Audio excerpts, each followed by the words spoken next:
मुंबई शहर के नेहरू कॉलेज में पढ़ने वाली बिपाशा और शिखा बेस्ट फ्रेंड थी। उन दोनों में जमीन आसमान का फर्क था। बिपाशा जहाँ एक बड़े अमीर घराने से ताल्लुकात रखती थी, तो वहीं शिखा मुंबई की एक चौल में रहती थी। भले ही उनमें अमीरी गरीबी का काफी फर्क हो, लेकिन दोनों में सगी बहनों से भी ज्यादा प्यार था। कॉलेज में साथ बैठना, खाना पीना, सब काम वो साथ में करती थी। एक रोज कॉलेज खत्म होने के बाद दोनों अपने अपने घर जाने के लिए निकलती हैं। तब बहुत तेज बारिश होने लगती है। शिखा बस स्टैंड पर खड़े होकर बस का इंतजार कर रही होती है कि तभी बिपाशा अपनी कार लेकर वहां पहुंच जाती है और कार का शीशा नीचे करते हुए कहती है, ओए शिखा, चल आज जल्दी से आकर कार में बैठ जा, नहीं तो भीग जाएगी। ठीक है। अच्छा सुन, तू कह रही थी ना आज आंटी कहीं जाने वाली है, शाम तक घर आएगी, तो तू ऐसा कर, तब तक मेरे ही घर चल ले। आज डिनर वहीं कर लेना, उसके बाद शाम को मेरा ड्राइवर तुझे तेरे घर ड्रॉप कर देगा। प्लीज यार, अब मना मत करियो। अच्छा ठीक है, जैसा तुझे ठीक लगे। कुछ देर में ही दोनों सहेलियां बिपाशा के घर पहुंच जाती हैं। घर पहुंचकर बिपाशा शिखा से कहती है, यार आज तू पहली बार मेरे घर आई है, बता क्या खाएगी। बाप रे, ये घर है या महल? सुख सुविधा का सारा सामान है यहाँ तो। अरे किन सपनों में खो गई, बता भी तो क्या खाएगी। कुछ भी चलेगा। चल आज मैं तुझे अपने हाथ से बनाकर कुछ खिलाती हूँ, लेकिन उसके लिए तुझे मेरी हेल्प करनी होगी। हाँ हाँ, तो मैंने कब मना किया है। चल फिर मेरे साथ किचन में। बिपाशा शिखा को अपने किचन में ले जाती है। उसका किचन पूरी तरह मॉड्यूलर होता है, जिसमें एक से एक सुंदर क्रॉकरी का सेट, बर्तन धोने के लिए डिश वॉश मशीन, अलमारी जितना बड़ा फ्रिज, ओवन, टोस्टर होता है।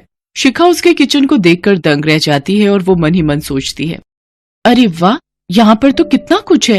आज तक जिन चीजों के बारे में सिर्फ सुना था, आज उन्हें अपनी आंखों से देख भी लिया। ओहो, अब तो फिर कहाँ से खो गई यार, कब से पूछ रही हूँ क्या खाएगी क्या खाएगी। जो तुझे बनाना आता है बना दे। मुझे तो मैगी ही बनानी आती है और उसके अलावा कुछ भी नहीं आता। एक काम करती हूँ, हम दोनों के लिए मैगी बना देती हूँ। वो ये कही रही होती है कि तभी बिपाशा की माँ रमोला बाजार से आ जाती है।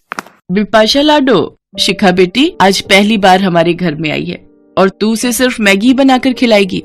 एक काम करो, तुम शिखा को अपने रूम में लेकर जाओ। बिरजू काका बाजार से सब्जी लेकर आ गए हैं, मैं अभी उन्हें बोलती हूँ तुम लोगों के लिए कुछ बढ़िया सा बनाने को। नमस्ते आंटी, आप मेरी फिक्र मत कीजिए, मैं कुछ भी खा लूंगी। नमस्ते बेटा, ऐसे कैसे कुछ भी खा लोगी? अरे आज पहली बार तुम हमारे घर आई हो, तो बिना डिनर किए तो तुम्हें जाने नहीं दूंगी। चलो अब तुम दोनों रूम में बैठकर बातें करो, मैं नौकरों से कहकर डिनर रेडी करवाती हूँ। कुछ देर बाद रमोला नौकर के हाथ उन दोनों के लिए स्नैक्स में पास्ता, जूस और कबाब भिजवाती है और फिर डिनर में शाही पनीर, फ्राई गोभी, बूंदी रायता, सलाद और मीठे में खीर और गुलाब जामुन परोसती है। इतना लाजवाब खाना शिखा ने आज तक नहीं खाया होता। वो भरपेट डिनर करती है और उसके बाद बिपाशा का ड्राइवर उसे उसके घर ड्रॉप कर देता है, जहाँ शिखा की माँ लता उसका इंतजार कर रही होती है। अरे बेटा आ गई, अच्छा हुआ जो तू बिपाशा के घर चली गई थी।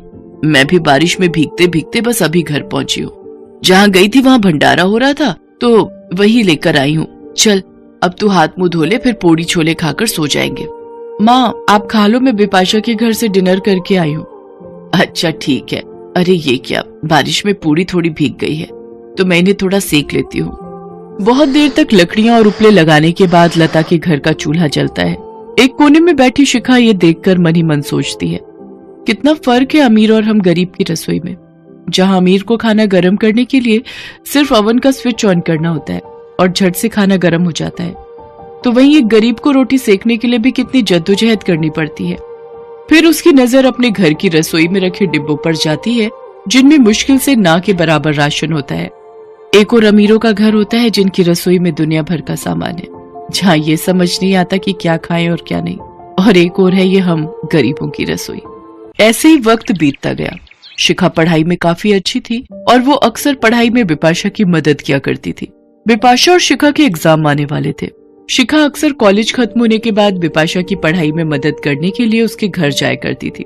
एक दिन दोनों पढ़ाई कर रही होती हैं, तभी बिपाशा शिखा को बोलती है, शिखा यार मैं पढ़ाई करके थक चुकी हूँ, जाना यार फ्रिज में नारियल पानी के टेट्रा पैक रखे हैं, जरा अपने लिए और मेरे लिए लेते हो। हाँ रुका भी लाती हूँ।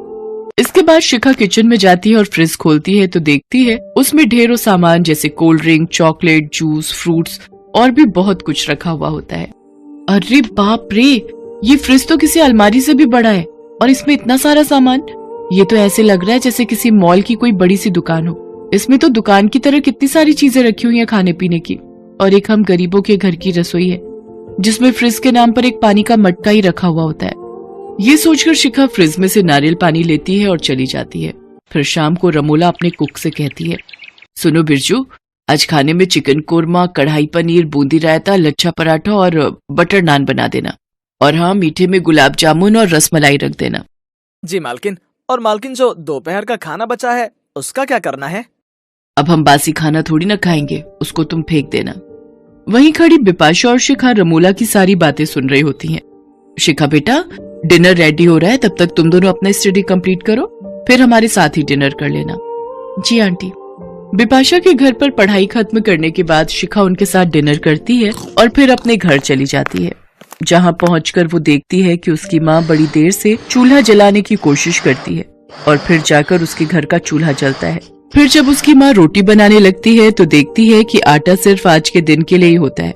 ये देख उसकी माँ लता सोचती है, हे राम, ये तो जरा सा ही आटा है। ऐसा करती हूँ, शिखा के लिए रोटी बना देती हूँ और मैं अपने हिस्से का आटा उसके कल के खाने के लिए रख देती हूँ। अपनी माँ की बातें सुनकर शिखा की आंखों में आंसू आ जाते हैं। तभी लता की नजर शिखा पर जाती है। शिखा बेटा, आ गई तू? तेरे लिए खाना लगा दूं क्या? नहीं माँ, मुझे भूख नहीं है, आप खा लो।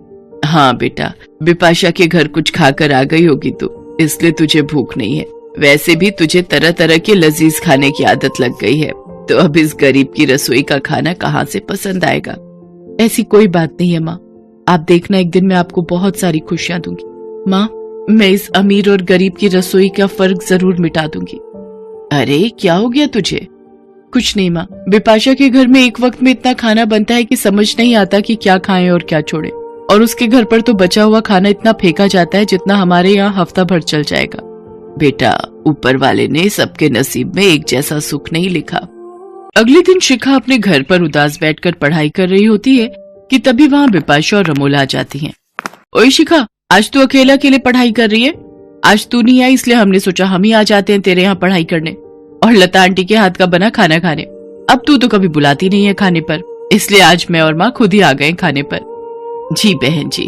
और लता बहन, ये हमारी तरफ से थोड़ी सी मदद है, ये कोई एहसान नहीं बल्कि मेरी तरफ से शिखा के लिए आशीर्वाद समझकर रख लीजिए। और शिखा बेटा, एक बात हमेशा याद रखना, रसोई चाहे अमीर की हो या गरीब की, लेकिन जब एक माँ वहाँ खाना बनाती है तो उसका मोल कोई अमीर नहीं लगा सकता। अब चले लता बहन जी, खाना बना ले, मेरे पेट में तो चूहे कूद रहे हैं। हाँ हाँ, आइए आइए।